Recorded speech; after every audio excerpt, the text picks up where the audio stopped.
pedir desculpa se acontecer algum eventual barulho aqui na minha casa, tá? Mas eu estou em obra, né? Daí naquela função não tinha como dispensar o pedreiro hoje, então talvez aconteça um barulho de serra, um barulho de furadeira, né?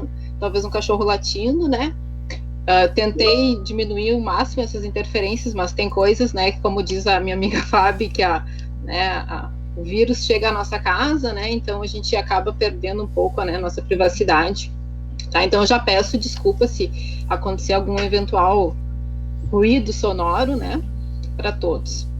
Então, me apresentando... Não te preocupa que eu tô na mesma, Natália. Às vezes acontece um gato pulando, ainda mais que eu tô num espaço aqui que é mais dos gatos do que meu, né? Eu tenho um espacinho pro computador e deu, né, alguns livros, mas o espaço é deles, então de vez em quando eles vêm aqui pular, tomar uma água, e não tem como evitar, né? Essas questões, tá? Então, eu agradeço a todos, principalmente aos membros da banca, por aceitarem o convite, né? Ao Jairo, né, por ter sido um orientador muito compreensivo nesses 4 anos e meio, né? E ter me dado bastante liberdade para trabalhar com as minhas ideias, né, no desenvolvimento desse trabalho. Tá? Então, meu nome é Natália, acho que a grande maioria aqui já me conhece, acho que só talvez quem não me conheço ainda muito bem é a Suzana, essa pessoa que está aqui nos auxiliando, né, aqui da Unicinos.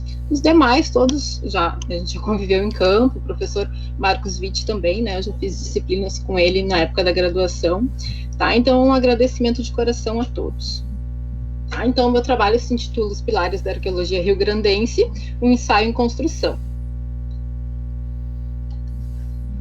O meu tema de pesquisa principal foi o desenvolvimento da arqueologia no Rio Grande do Sul, e dentro desse tema, né, nós propusemos um recorte temporal bem extenso, né, se a gente vai pensar em termos de trabalhos principalmente da história, né, quase sempre se trabalha com enfoque temporal bem mais curto, né, bem mais restrito, mas no caso, principalmente dos meus colegas arqueólogos, né, esse recorte temporal ele acaba não sendo tão longo assim, porque nós estamos acostumados a trabalhar, né, com séculos, milhares de anos, né? Então, esse recorte que nós propusemos aqui, né, ele vai lá de mais ou menos 1870, né, que é quando a gente começou a identificar uma produção bibliográfica mais específica sobre a arqueologia do Rio Grande do Sul. Aí ele se encerra em 1958, né, quando se tem a publicação das últimas pesquisas arqueológicas que vão anteceder o PRONAPA, que é o Programa Nacional de Pesquisas Arqueológicas. Dentro desse espaço temporal, então, a gente procurou resolver 2 problemas principais de pesquisa. O primeiro era entender quais os fatores que delimitaram, né, e essas pesquisas que tinham sido desenvolvidas ao longo desse tempo, e em segundo lugar, né, quais são as dinâmicas, né, tanto de permanência quanto de ruptura que existiram no desenvolvimento dessa faceta da arqueologia do Rio Grande do Sul.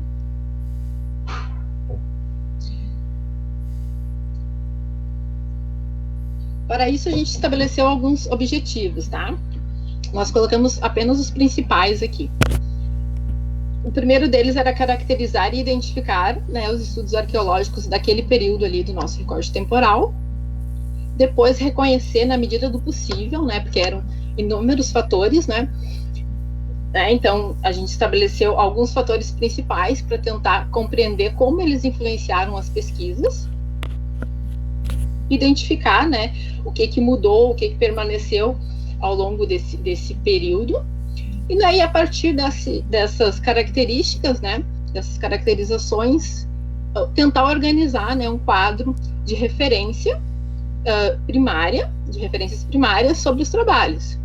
Daí, um quadro, assim, bem descritivo, de certa forma, esse era um dos objetivos, né, mas um quadro que pudesse ser utilizado, né, de uma forma mais completa, da forma mais completa possível pelos colegas pesquisadores da área da arqueologia, principalmente nos trabalhos arqueológicos no Rio Grande do Sul. Além desses objetivos, né, mais específicos, a tese ela buscou assim compreender, tentar demonstrar que hoje o que a gente chama de arqueologia rio-grandense faz parte de um processo de construção histórica, né? Que esse processo ele foi, né, foi pouco a pouco se transformando, né, ao longo do tempo. Ele é um processo de longa duração, né, e as características dele se modificaram ao longo do tempo, né. Num primeiro momento, a gente conseguiu perceber, através da nossa análise, que as pessoas que se dedicavam à arqueologia no Rio Grande do Sul, elas ocupavam espaços sociais muito importantes, muitas vezes vinculado à imprensa, outras vezes à questão do desenvolvimento literário, né? Outras vezes mais relacionadas às questões comerciais e outras, muitas vezes, relacionadas a setores políticos, tá? E que nesse primeiro momento ele era pouco ainda vinculado a instituições educativas como ele é hoje, tá? Então, nós percebemos que nesse processo teve esse período, né, onde o processo de construção estava mais relacionado a contextos mais amplos, né, do nosso estado, do que propriamente, né, ao contexto acadêmico ou educativo que nós temos hoje, tá? Então, essas redes de relações estavam bem amarradas em contextos mais amplos de conhecimentos e discussões teóricas sobre arqueologia, etnologia e biologia, né, tanto setores do Estado, quanto setores nacionais, quanto também, na medida do possível, principalmente nos primeiros momentos, né, há questões internacionais também. A partir do momento que esse processo ele vai se avançando, né, a arqueologia ela vai ganhando maior status. Nesse sentido, a gente pensa o status como algo dito mais científico, né, o que hoje a gente compreende como algo mais científico, e passa, né, a ser produzida quase que exclusivamente em contexto acadêmico, como é hoje em dia, né? Tem os outras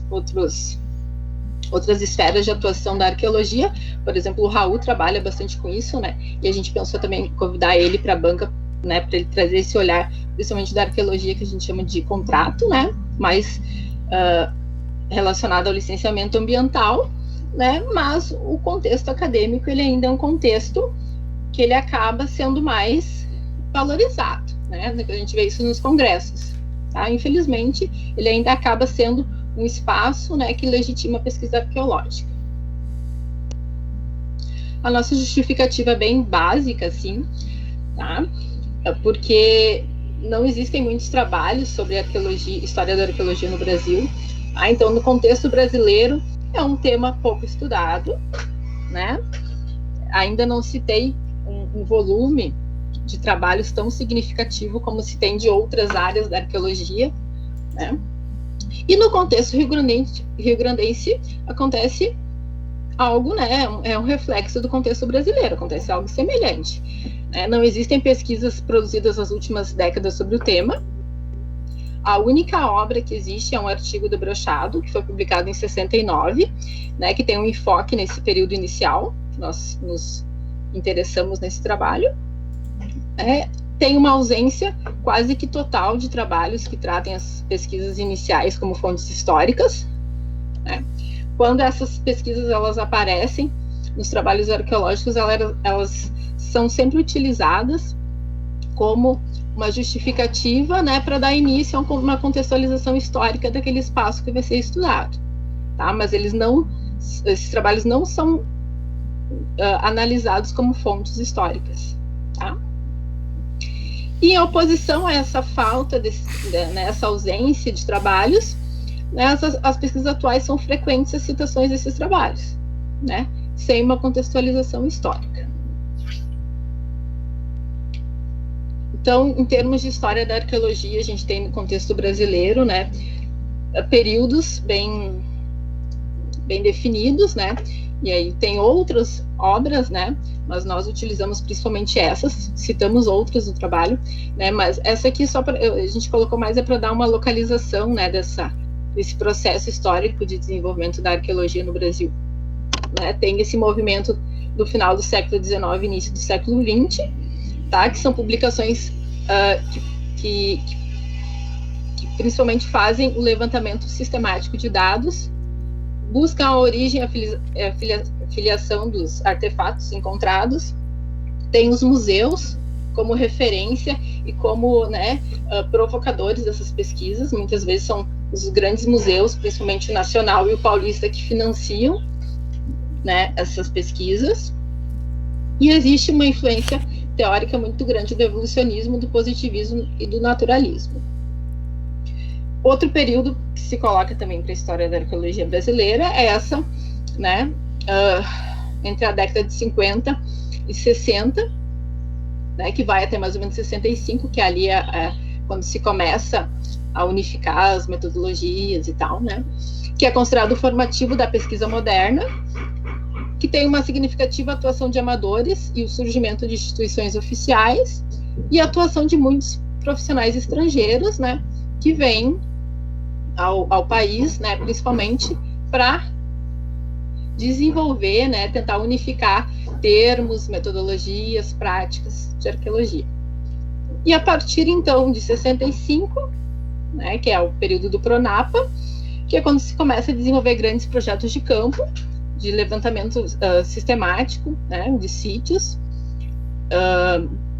tem o desenvolvimento de centros de pesquisa, uma maior precisão dos métodos e uma tentativa de padronizar termos e conceitos, né, que até hoje na arqueologia essa tentativa continua sendo uma tentativa, né, ela ainda não se avançou de uma forma muito significativa nesse sentido. No contexto rio-grandense, então, que é o contexto que mais nos interessa, a gente tem unicamente o trabalho do Brochado, que é um trabalho bem descritivo, né, que ele fala, né, perdão, ele propõe, né, uma periodização sobre essa história da arqueologia rio-grandense, e ele faz uma descrição de bastante trabalhos, alguns a gente não teve acesso, tá? Principalmente por causa da pandemia, né? Esse ano foi um ano muito intenso, tanto pela pandemia quanto questões pessoais, né? Então, o Brochado, ele faz uma ótima descrição de alguns trabalhos. Alguns desses, a grande maioria deles foram colocados na tese, né? Mas o trabalho dele ainda é um ótimo trabalho, é um artigo bem descritivo, mas é um trabalho de muito valor. E praticamente é o único que existe sobre essa temática. Ele coloca ali o final do século XIX, né, como período onde acontecem as primeiras especulações científicas sobre classificação cultural, né, e aquele período onde tem atuação de bastante estrangeiros, principalmente de origem alemã, tá? E aí esse período estabelecido pelo Brochado aqui do final do século XIX, nós buscamos trabalhar ele, né, no capítulo Um Princípio para a Arqueologia Rio-Grandense. Tá? Que esse capítulo vai contemplar esses textos que são publicados entre o final do século XIX e o início do século XX. Depois ele coloca um outro período, que seria um período que se inicia a partir da década de 1930, que seria um período de renascimento das pesquisas, né, onde surgiriam novos campos de estudo e onde ocorreria grande síntese e uma diminuição significativa dos trabalhos de campo. Para contemplar esse período, né, nós decidimos trabalhar com as fontes do Instituto Histórico e Geográfico do Rio Grande do Sul, tá? Que é esse capítulo Ciência, Abstrato e Subsídios de Primeira Ordem.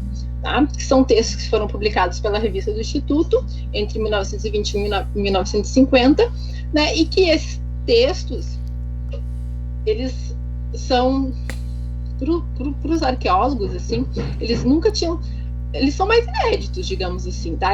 Nós nunca tínhamos visto eles citados em nenhum trabalho de arqueólogo, né? Então, para dar uma ideia, né, já que não tinha muitos trabalhos, né, e realmente não existem muitos trabalhos em periódicos avulsos, né, como existia no final do século XIX, e para dar uma ideia que esse lapso, né, que o Brochado fala, né, que essa diminuição das pesquisas, para a gente ter uma ideia de que as pesquisas, né, elas estavam ocorrendo, mas em um outro âmbito, que era o âmbito do Instituto Histórico e Geográfico. Tá? Então a gente decidiu colocar, né, como representante desse período esses textos, porque são bastante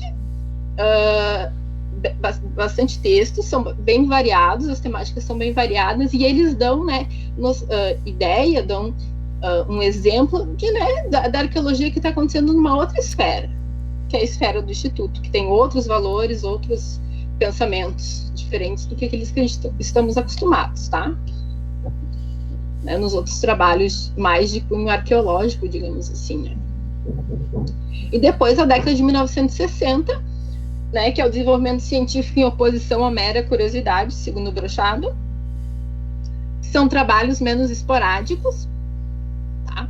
São mais trabalhados por indivíduos sem uma formação acadêmica, mas são indivíduos que se dedicam, né, como se diz, né, dedicam a sua vida à arqueologia, né, e que, segundo o Brochado, né, eles têm um desenvolvimento já científico, tá?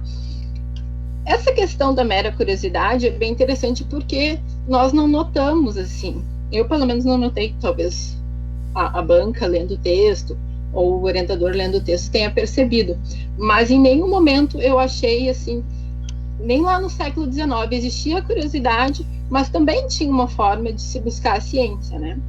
Então, também é um refinamento que a gente propõe nessa tese dessas categorias do Brochado. Tá? Eu acho que isso é uma coisa bem importante, assim.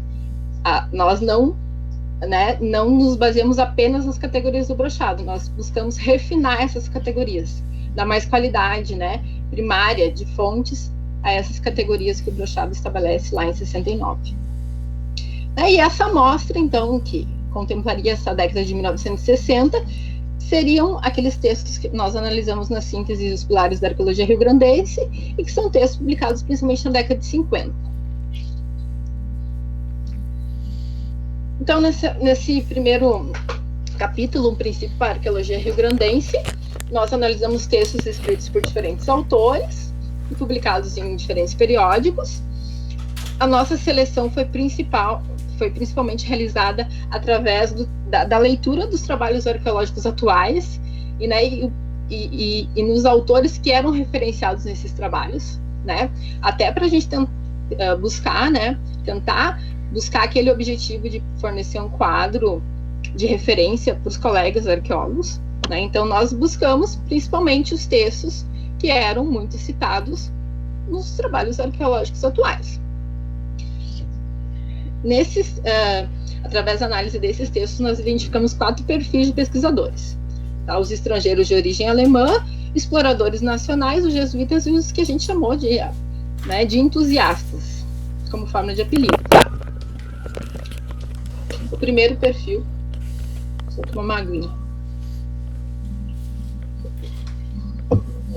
que nós chamamos de uma trincheira de estrangeiros, seriam aquelas primeiras atividades de pesquisa que foram realizadas, né, pelos autores principalmente de origem alemã, que residiam ou não no estado. Tá? Esses trabalhos, eles mostraram uma aproximação com o cenário cultural e político estadual. Por exemplo, ali a questão que nós colocamos da Exposição Brasileira Alemã de 1881, né, que tinha uma coleção de antropologia, né, e que foi queimada, infelizmente, pegou fogo. Eles também demonstram uma vontade de reunir uma nova coleção pelo Partenon Literário, que foi uma esfera de atuação que eu não imaginava, foi uma surpresa. Né? A questão da preocupação do Partenon Literário em tentar recuperar e reunir uma nova coleção, já que a coleção anterior tinha sido queimada, né, na exposição. E uma aproximação, né, com instituições nacionais, né? Daí a gente colocou aqui como exemplo a questão do Ladislau Neto, do Museu Nacional, né, e instituições alemãs, né? Tanto é que tem muitos textos, né, que foram publicados pela primeira vez em alemão, em revistas, em periódicos da Alemanha, e depois que vieram, né, alguns anos depois que vieram a ser publicados no Rio Grande do Sul. Né, que seria um contato, por exemplo, que nós colocamos aqui como exemplo, com Adolfo Bastian, que é um etnólogo bem importante da etnologia alemã. Tá? Então, nesse perfil, né, a gente analisou os textos do Koseritz, do Bischoff e do Jhering. Tá?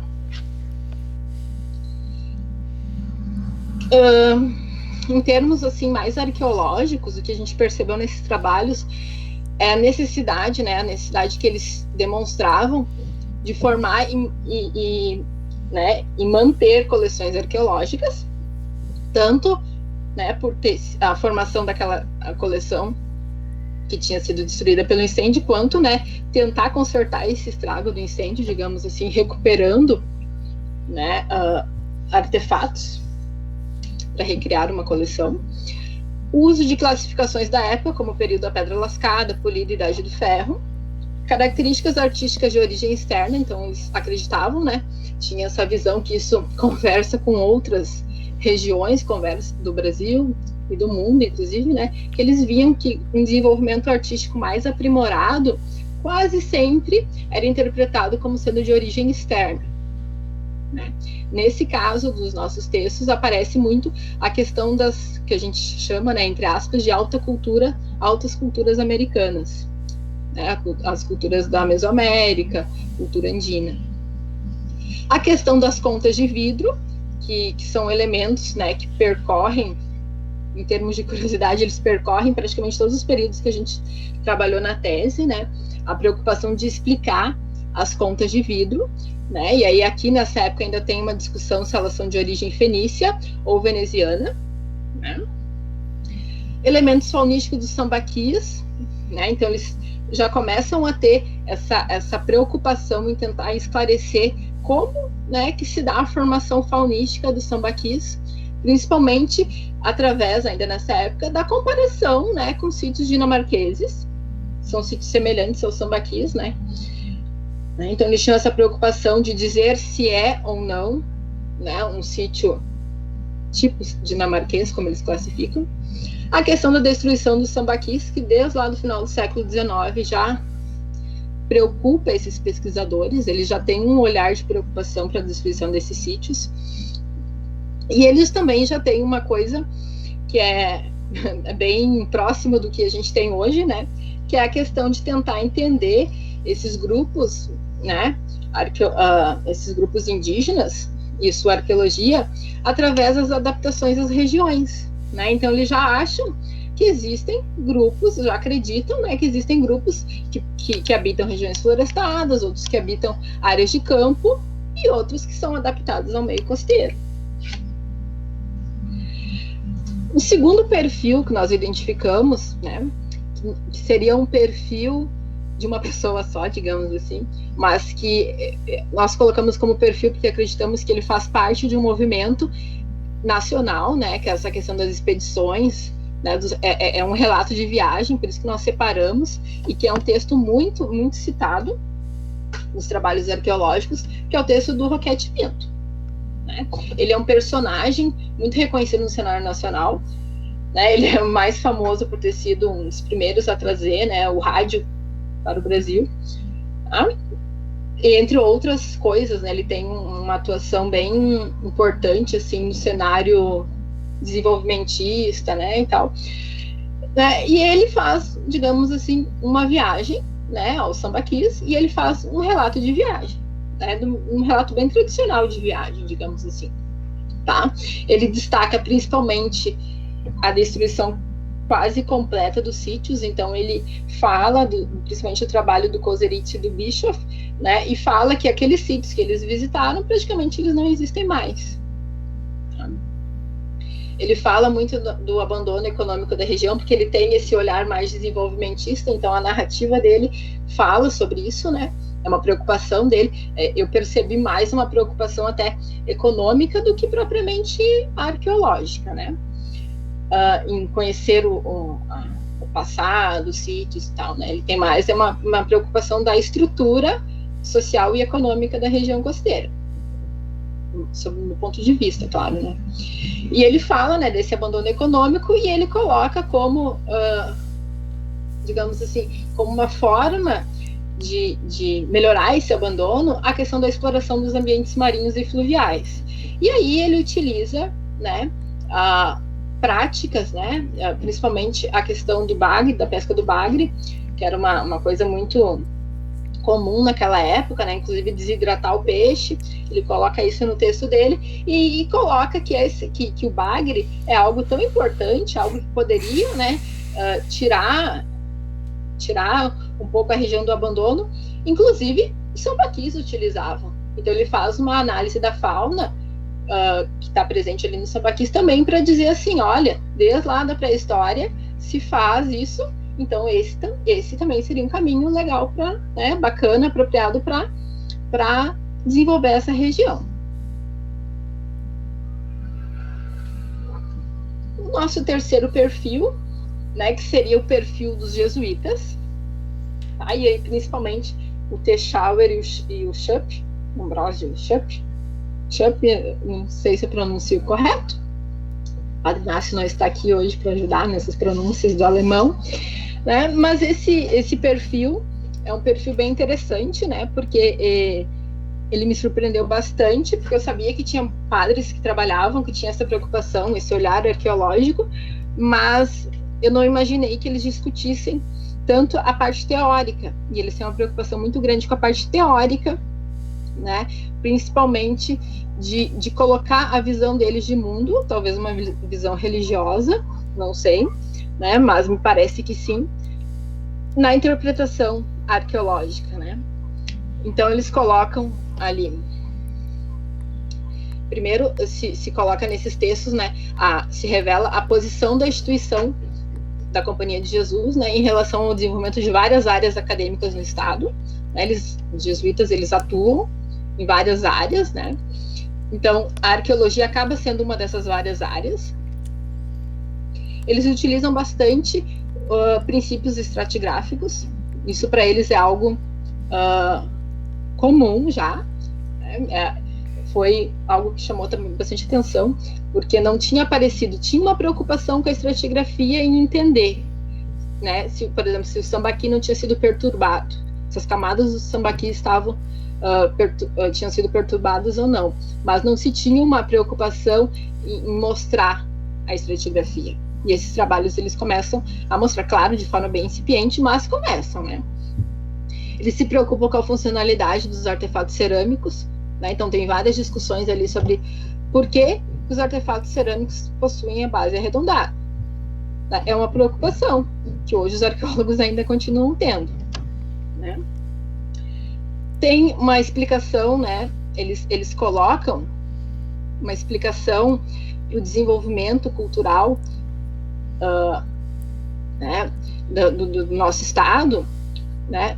Numa explicação, eles colocam como hipótese a ausência de cereais e de animais domesticados, né, para esse considerado baixo desenvolvimento cultural, tá? E isso é uma oposição, né? E aí eles se colocam bem claramente contra os naturalistas. Eles dizem, os naturalistas, devido ao paradigma evolucionista, dizem que, digamos assim, em bom português, os indígenas, eles são gaúchos, brasileiros, são inferiores porque eles têm uma baixa intelectualidade, que é uma coisa bem do paradigma evolucionista, né? Então eles veem como um desenvolvimento explicado em termos biológicos. E para esse grupo de jesuítas, né, eles explicam de outra forma. Eles dizem assim, né, não, eles têm o mesmo desenvolvimento intelectual que qualquer europeu da época, né? A diferença do desenvolvimento cultural deles está unicamente na falta de cereais de animais domesticados, né? E eles recorrem para explicar e para fortalecer essa hipótese a questão, né, lá as questões bíblicas. Todos nós pertencemos à mesma espécie, tá? Então não existe diferenças biológicas, né? Que era uma coisa bem forte entre os evolucionistas, tá? Então eles rompem na análise propostas por eles rompem, né, com esse paradigma evolucionista, tá? E eles defendem, né, a conciliação entre a fé cristã e a ciência etnológica, né? Eles dizem que isso traz até um olhar mais humanizado sobre as diferenças culturais e etnológicas entre os povos.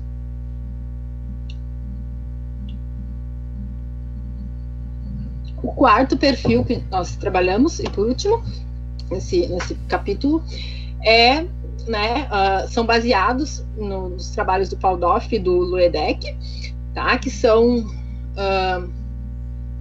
pessoas que não têm vínculo, né, com nenhum grupo científico, digamos assim, da época, tá? E eles atuam na tentativa de reunir, né, artefatos que estão dispersos no estado, principalmente na parte do interior do nosso estado. Eles buscam também reconstruir o cenário das antigas coleções, porque pelo que nós percebemos, assim, desde a época do incêndio, esse cenário das antigas coleções ele foi fragmentado. E se teve muitas tentativas de cimentar de novo esse panorama das antigas coleções. E essas tentativas elas foram frustradas, tá? Então eles tinham uma preocupação muito grande e que depois de ter passado tanto tempo da destruição pelo incêndio daquela antiga coleção, que diziam que era magnífica, né, que se tinha que ter de novo uma recuperação, né, que as pessoas elas precisavam ver esses artefatos para terem noção do passado. Tá? Então eles buscam, né, através da classificação entre o período agora paleolítico e neolítico já, né, atribuir uma identidade étnica a esses artefatos, tá? E eles tentam também aproximar esses artefatos do passado, né, do Rio Grande do Sul. Para isso, né, porque eles eram imigrantes, né, eles tentam inserir, né, eles fazem campanhas, né, e aí também seria interessante ver até que ponto essas campanhas que eles fazem têm resultado, né, isso nós não vimos, né, mas eles fazem campanhas, literalmente campanhas para inserir os imigrantes, principalmente de origem alemã e italiana, nessa tentativa de preservar e de construir, né, uma cultura material sobre o Rio Grande do Sul. Então, nesse segundo parte agora do trabalho, não sei quanto tempo eu estou falando, porque sempre tem um reloginho, no Meet tem um reloginho aqui, que não tem. Oi. Natália, como é que tá, Jair, o tempo? Tu já tem aí uns 30 minutos, mas pode ir... Tá, eu vou acelerar agora. Tá? Então, essa parte do Instituto Histórico, tá? É uma parte que ela conversou bastante, né? Na tese a gente fez uma conversa ali, né, bem forte sobre o desenvolvimento do Instituto Histórico Geográfico Brasileiro e, né, como essa criação, esse relacionamento aconteceu com o nosso Instituto aqui do Rio Grande do Sul, tá? Que tem uma história ali bem diferenciada, né, do IHGB, né? Aqui no Rio Grande do Sul ele acontece de uma forma muito mais tardia do que aconteceu a nível nacional, tá? Mas eu vou pular aqui para não passar muito, tá? E aí esses textos eles têm, né, justamente por essa história, por essa questão do Instituto Histórico Geográfico Brasileiro, eles têm uma aproximação com as concepções históricas que são, né, que primeiro acontecem no Instituto Histórico Geográfico Brasileiro e que se refletem no nosso Instituto do Rio Grande do Sul, né? Então tem uma aproximação historiográfica, né? A arqueologia ela é vista como uma disciplina que ela é auxiliar da história, né? Naquela questão de buscar a verdade histórica se busca, né, auxílio de algumas disciplinas, né? E entre elas a arqueologia. Tem uma diversidade temática muito grande entre esses textos, tem uma diversidade de posições, algumas mais voltadas ao âmbito religioso e outras ao âmbito acadêmico, né? Então tem autores que puxam mais para um lado de fazer muitas notas de rodapé, conversar com outros autores da Argentina, do Uruguai, né? E tem outros que têm mais a questão, né? Por exemplo, os textos do irmão Teodoro, que tem mais uma visão religiosa, de tentar explicar, por exemplo, a ocupação da América através, né, das explicações religiosas, principalmente de origem bíblica, tá? E tem, né, o que a gente percebe, assim, que nós percebemos, é que o que legitimava essas pesquisas era, né, principalmente a associação e a comparação com outros trabalhos, principalmente estrangeiros, tá? Não necessariamente ter ou não uma visão mais religiosa ou mais científica. Nos pareceu que o que legitimava aquele trabalho, né, o que permitia ele ser publicado na revista, o que tornava ele científico, digamos assim, era a associação e comparação com outros trabalhos.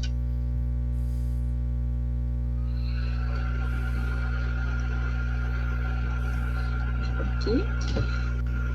Então, nessa última parte, tá? Que nós chamamos de síntese e os pilares da arqueologia rio-grandense, nós trabalhamos com alguns textos do Frediani, do Padre Inácio e do Ruschel.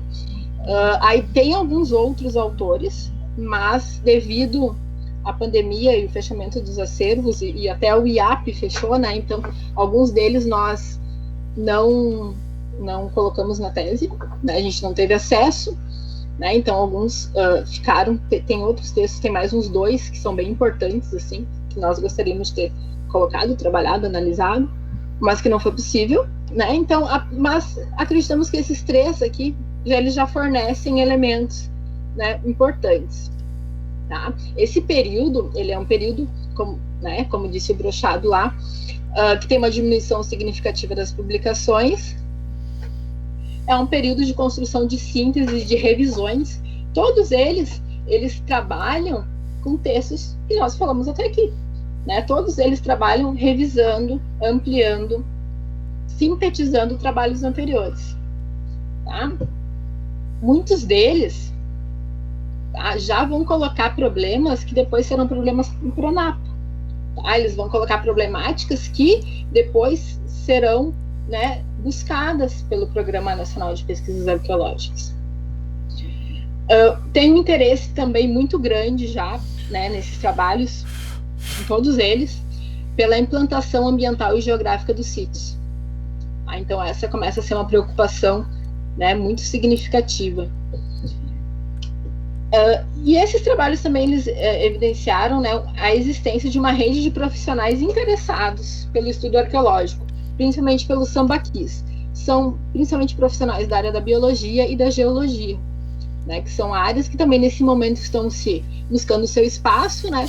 Então tem uma discussão bem grande ali, né, principalmente sobre os sambaquis, né? Então se pede apoio ali para os geólogos, né, para explicar algumas coisas que os arqueólogos não conseguiam entender, tá? Então isso mostra já que no estado existe uma rede, não são apenas pessoas que estão lá trabalhando sozinhas, né? Já que tem uma rede, eles já trocam informações, tá?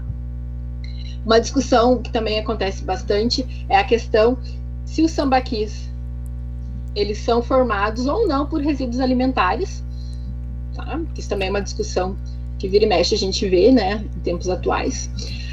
A questão da associação com enterramentos e com artefatos cerâmicos nessas camadas, né? Se essas camadas foram construídas ou se elas eram naturais, e se fala também que poderia acontecer de ter uma camada natural e ali, né, o indígena ter ido enterrar o seu morto, né, ou colocado a sua panela cerâmica, tá? A questão da consciência já, né, bem naquele diálogo com a geologia, né, a consciência já do processo de transgressão e regressão marinha, e que isso a compreensão desse processo ele é muito importante, né, para compreender, para entender essa ocupação pré-histórica do litoral. A visão do assentamento, né, então esses arqueólogos eles começam a buscar os locais destinados a certas atividades cotidianas e tal, naquele sítio, e da construção estratigráfica do sítio também, e interesse pelos aspectos morfológicos e técnicos da fabricação da cerâmica, que isso é uma coisa bem depois também do Pronapa, né, aquela questão da tradição, da fase arqueológica, né, eles já têm uma preocupação muito grande, né, principalmente com a descrição de decorações e tal. Para finalizar agora, então, com isso, a gente chega até ali a década de 1960, tá? Que, né, a partir dessa época, se começa uma concentração nas instituições universitárias dos trabalhos arqueológicos, tem uma maior frequência de encontros profissionais e de publicações, vai se desenvolver o primeiro grande projeto nacional de arqueologia, com objetivos e concepções teórico-metodológicas unificadas, que junto com outras abordagens que vão chegar também ao Brasil, eles abrem espaço para a consolidação da arqueologia no âmbito científico, e essa nova fase não está dentro da nossa perspectiva de pesquisa, pois nosso objetivo principal foi fornecer um cenário sobre o qual esse novo momento assentou-se, né? ter as referências. Era isso. Muito obrigada. Obrigado, Natália. Isso pode tirar já do compartilhamento, tá? Caso for necessário em algum momento, a pedido de algum membro da banca, retornada e compartilha novamente, tá? Mas agradeço pela ótima e didática explanação da Natália. A Natália pode ficar tranquila que está indo muito bem. Toma uma aguinha. Agora eu vou tomar. E nós vamos já, então, imediatamente para fala do primeiro membro da banca, seguindo aquela ordem que a gente já havia colocado lá no início, né, falando sobre a dinâmica. Então, eu passo a palavra para o colega Raul Novasco fazer as suas colocações, e depois a Natália, então, faz também as colocações dela sobre a arguição do Raul. Tá? Raul, está contigo. Jairo, acho que tu havia comentado que seria o Marlon primeiro, então o Marlon talvez... Eu já tinha esquecido, né? Então, Raul, se tu não te importa, começamos pelo Marlon, então. Tá? Não sei quem é o que vem de mais longe. Vem não, né? Todos estão eslascados. Tá? Sim, pois é. Vamos começar, então, pelo sul do mundo, tá? Conhecido. Então, lá por Rio Grande. Marlon, desculpa, tá, Marlon? Imagina. Então... Marlon, então, faz as suas colocações, tá, Marlon? Fica à disposição. Boa tarde a todos. Eu gostaria de saudar a banca, professor Witt, professor Beber, professor Raul, a toda a plenária virtual, ao orientador professor Jairo, e em especial um abraço querido aí para a Natália, professora Natália, que está finalizando essa importante etapa da carreira acadêmica dela. Natália, o teu trabalho é brilhante, fantástico, eu gostei muito de ler. Nós temos um critério aqui no PPGH de avaliação de teses que é bem simples. Se uma tese serve para publicação como um livro e ele tem essa criatividade, ele é uma tese já bastante esperada no sentido de se tornar um livro. E eu penso que a tua tese, os subtítulos, os títulos dos capítulos são muito chamativos, muito interessantes, criativos e que trazem de forma bastante profunda alguns temas importantes da nossa ancestralidade ameríndia. Primeiro, perpassa toda a questão do processo colonizatório. E aí, o que me chamou bastante atenção na tua tese foi a maneira que tu escreve usando esse imperativo de forma impecável durante toda a trajetória da tese. Tu usa um imperativo bastante interessante, agradável de ler, e ao longo da tese tem alguns trechinhos, mesmo no PDF para mim vieram centralizados, algumas citações com algum ponto antes, mas são só detalhes, não alterem nada o mérito do teu trabalho, que é brilhante. Isso leva a uma outra reflexão, não só a tua capacidade crítica de fazer o levantamento com essa documentação história do HGB, mas a brilhante ideia, que provavelmente tem a dedo do orientador aí, de fazer esse levantamento histórico sobre a trajetória da nossa disciplina no estado do Rio Grande do Sul, que é algo que não existia nenhum livro, nada, nenhuma tese que trabalhasse todo o desenvolvimento da reflexão da nossa ancestralidade ameríndia, como que o processo colonizatório trabalhou isso, e tu trouxe os autores que são teóricos, o Johnny Langer, tu trouxe ali o Lúcio Menezes, tu trabalhou, então a tua tese está muito bem embasada teoricamente também. Claro que algumas coisas nos chamam a atenção, geram algum estranhamento, principalmente essa questão de gênero, porque logo no título tu usa os termos pilares, né, os pilares da arqueologia, como algo mais falocrático, mais freudiano, digamos assim, porque a grande maioria da produção intelectual do final do século XIX era realizada por homens, né, por homens brancos, estrangeiros, enfim.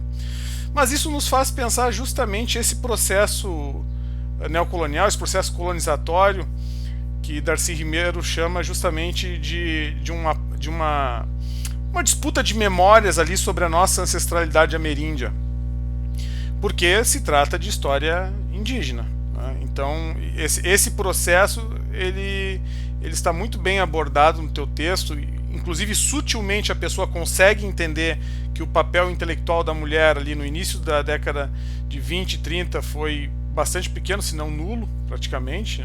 A gente vê provavelmente a primeira pesquisadora que trabalharam com as pesquisadoras, a Silvia Maranca, no Pronapa, depois vieram, aí sim, com o advento da pesquisa, começaram a vir as mulheres tomaram mais protagonismo nessa parte.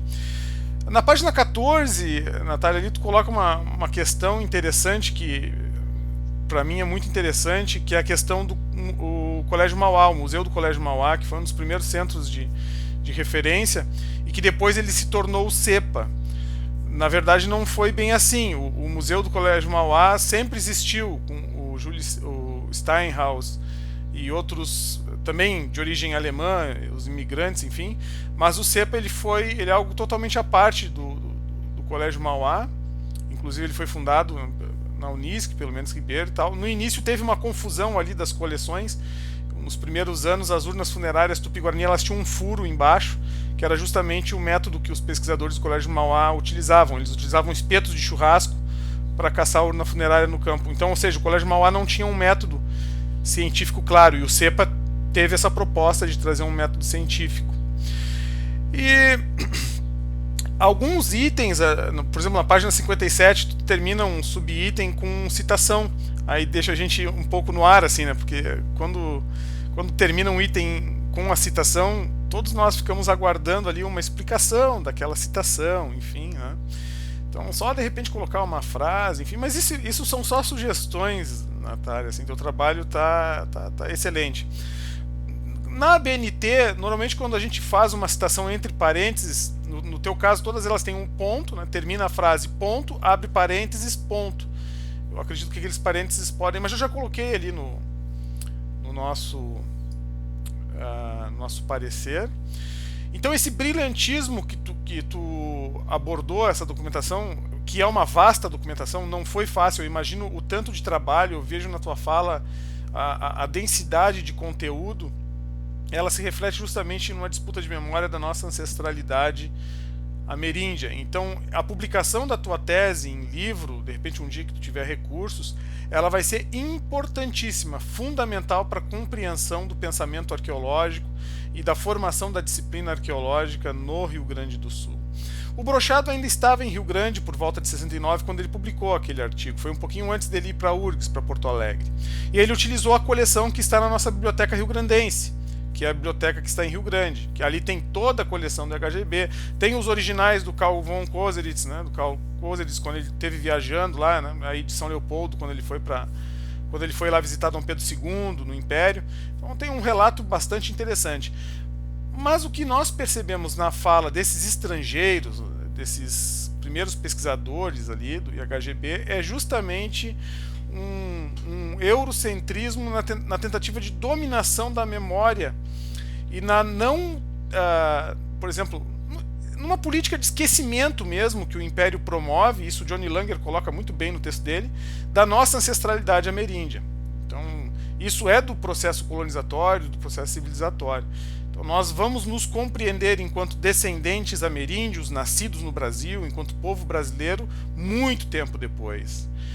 E essa profundidade histórica tu tem, essa consciência tu tem, inclusive na última frase da tua tese, que tu fala que é quando a arqueologia perde a ingenuidade, né? Quando ela perde, eu achei brilhante aquilo, porque é justamente que é quando a arqueologia se dá de conta que nós estamos trabalhando com a história do nosso passado, da história do passado do povo brasileiro.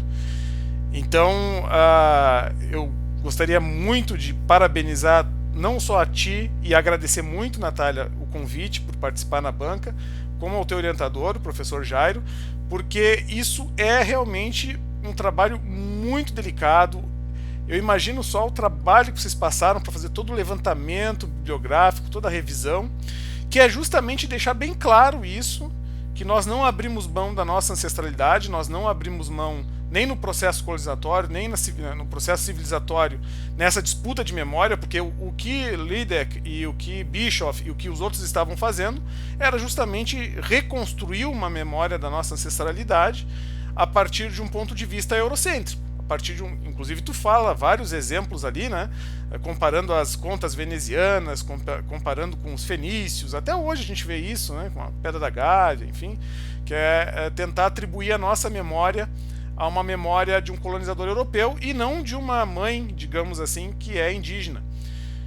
E isso é interessante, porque o termo pilares, né, no teu trabalho remete justamente a exclusão da mulher nesse processo intelectual nas primeiras fases, principalmente nas primeiras 2 fases da formação da disciplina arqueológica, que a mulher só vai entrar mesmo com o advento, então, um pouco antes, né, com o Instituto Nechatano de Pesquisas, onde a professora Basile Becker, a professora Maria Helena Schor participam também, que são as primeiras arqueólogas gaúchas, e mais tarde, a nível de Brasil, com o Museu Paulista, na revista Dédalos, publica os primeiros artigos. Então, é interessante observar o domínio masculino da disputa de memória para que o protagonismo seja europeizante, digamos assim, nesse processo civilizatório, retirando ou manipulando a nossa memória, fazendo uma política de esquecimento da nossa mãe indígena aqui no Brasil.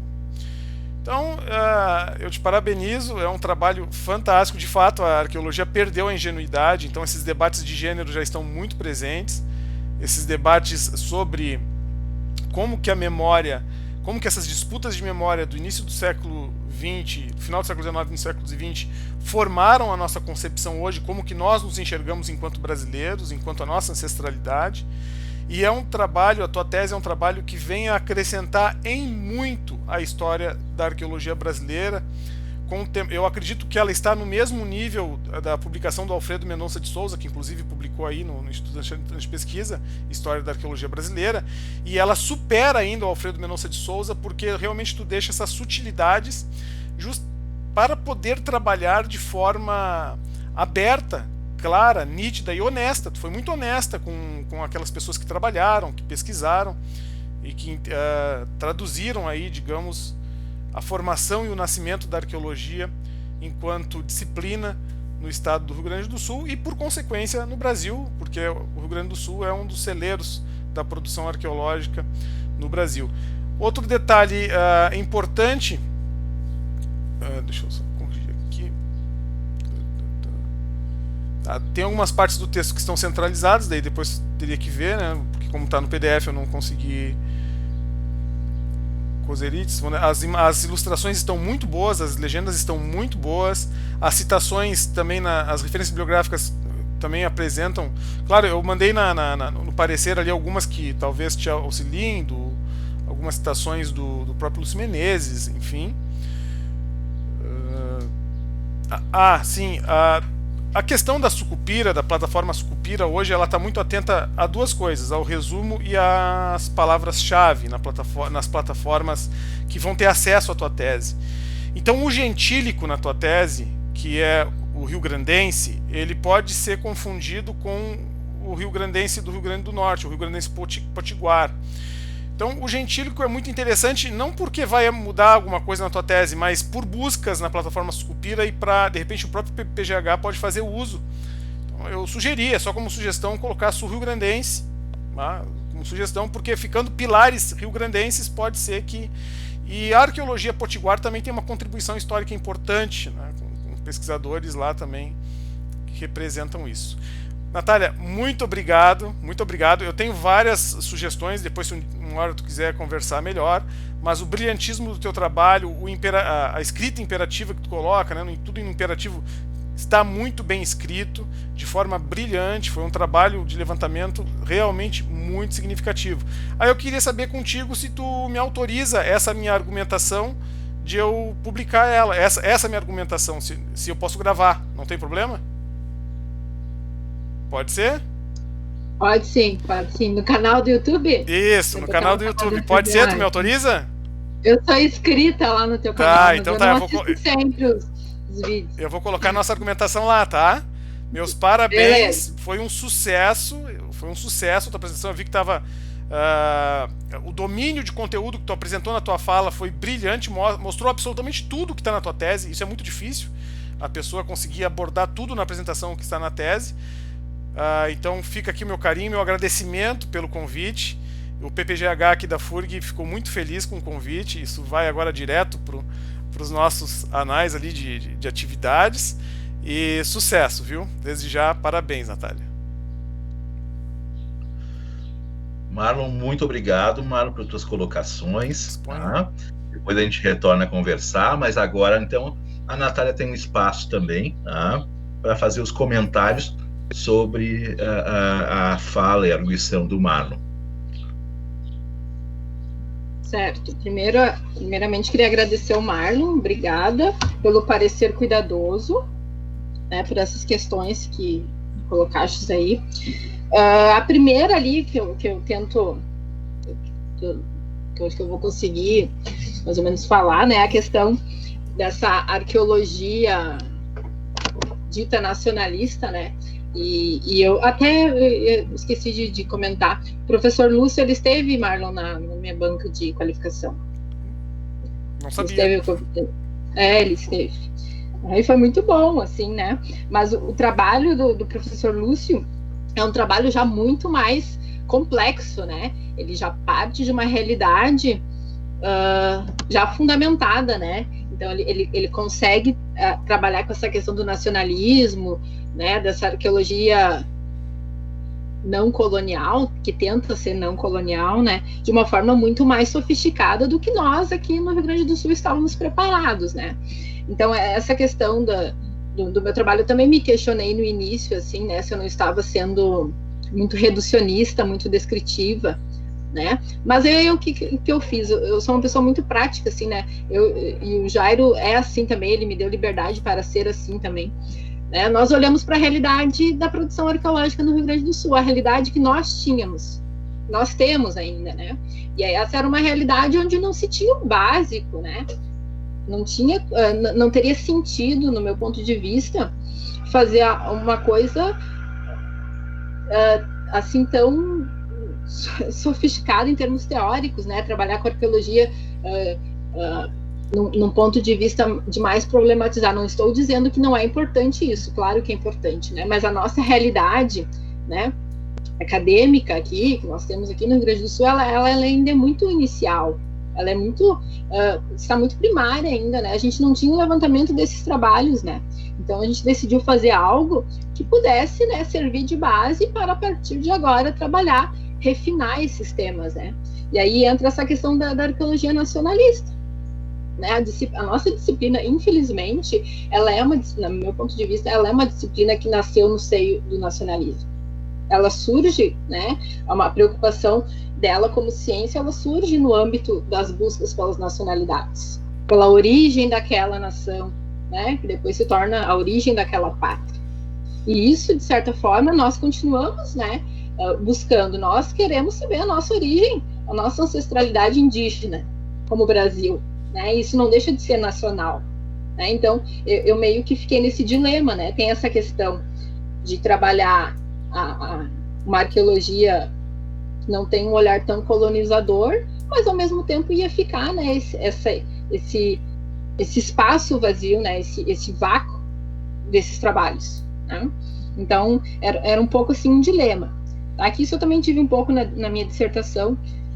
Cheguei no final dela, né, ela foi sobre complexidade social, e até um dia eu e a Fábio e o Jefferson estávamos conversando sobre isso, né, e eu falei, depois que eu estava lá, terminei o trabalho de complexidade social, eu vi como buscar complexidade social é algo complicado também.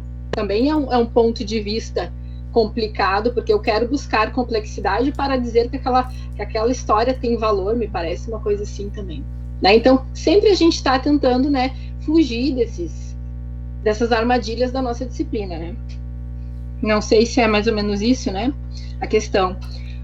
A outra questão é a questão dos pilares, né? A questão do gênero, né? Isso é uma coisa também que que eu pensei, mas eu pensei principalmente, não foi nem nessa questão dos pilares que tu colocaste aí, eu pensei principalmente quando eu fui ver a questão dos congressos, principalmente os primeiros congressos da Bacia do Prata, né? Porque a ideia inicial era eu colocar esses trabalhos, né? Fechar esse movimento, concluir o trabalho com esses trabalhos, com esses textos que foram apresentados nos congressos da Bacia do Prata, tá? Só que eu tinha feito um levantamento, né? E eu, geral, assim, tinha já até escrito alguma coisa, só que eu precisei reconsultar esses documentos ali no IAP e eu não consegui, por causa da pandemia. Tá? Então, eu retirei da tese.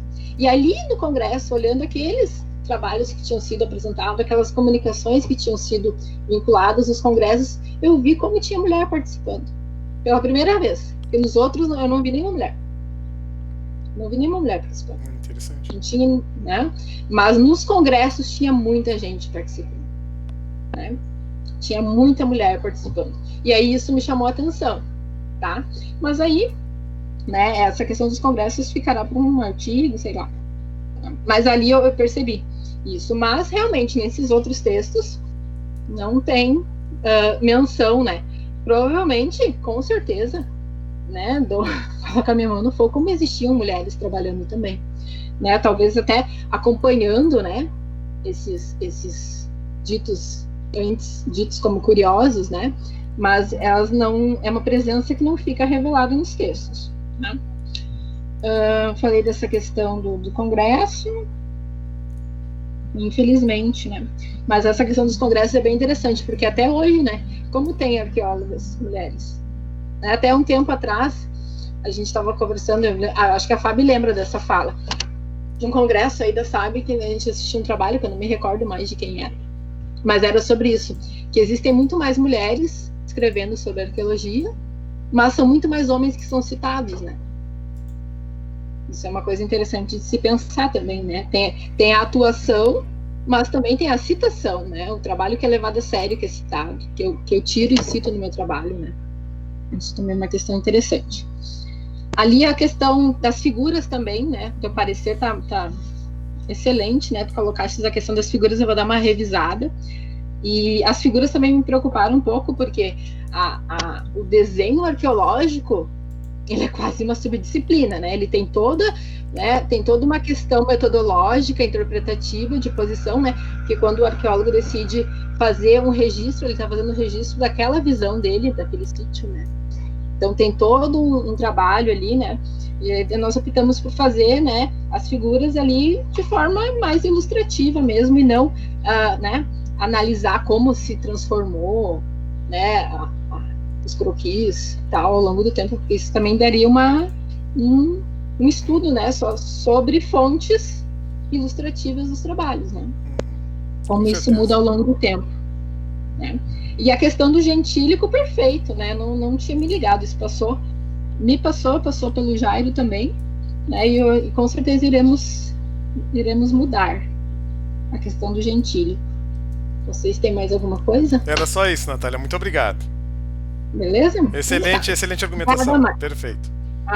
Obrigada. Obrigado, Natália. Obrigado, Marlon, de novo. Marlon já está satisfeito, né, Sim, com certeza. Com a réplica. Então já passamos imediatamente